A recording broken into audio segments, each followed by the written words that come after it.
એવી ઝૂંપડી હતી જેને આજે અમે બનાવી રહ્યા છે ટાઈગર ટી ફાઉન્ડેશન તરફથી ટોટલ કામ પાદરનું કરવાની એક જિમ્મેદારી લીધી છે ટાઈગર ટીએ અને અમે તત્કાલ કરવામાં કોશિશ કરી રહ્યા છીએ કે તાત્કાલિક બની જાય અને ગામના લોકોને એનો લાભ મળે. ઘણા વર્ષોથી બિસ્માર હાલતમાં હતી અને કોઈ બનાવી નહીં શકું તો ટાઈગર ટી આવ્યા ઇન્ડિયા ફરવા માટે ત્યારે એમના ધ્યાનમાં આવું ને તાત્કાલિક હુકમ કરી આપ્યો એમણે ને આ બનાવવા માટે અમે એમને આજથી ચાલુ કરી દીધું.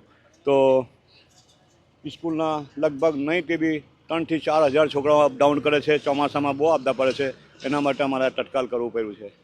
તો ગામ લોકોને બી ખુશી થઈ, દરેકને ખુશી થશે ઇન્શાઅલ્લાહ. અને અવારનવાર આવા નાના મોટા કામો ટાઈગર ટી ફાઉન્ડેશન તરફથી કરવામાં આવશે. ત્યાં એક ફુવારો લગાવવામાં આવશે, ત્યાર પછી અહીંયા આવેલો એક ચોરો છે, ચોરાને માર્બલનો બનાવવામાં આવશે અને આખો રોડ જે છે પાદરનું તમામ રોડ કોન્ક્રીટ યા તો પછી બ્લોકના અંદર બનાવવામાં આવશે એવી ટાઈગર ટી તરફથી કહેવામાં આવેલું છે. તો જઝાક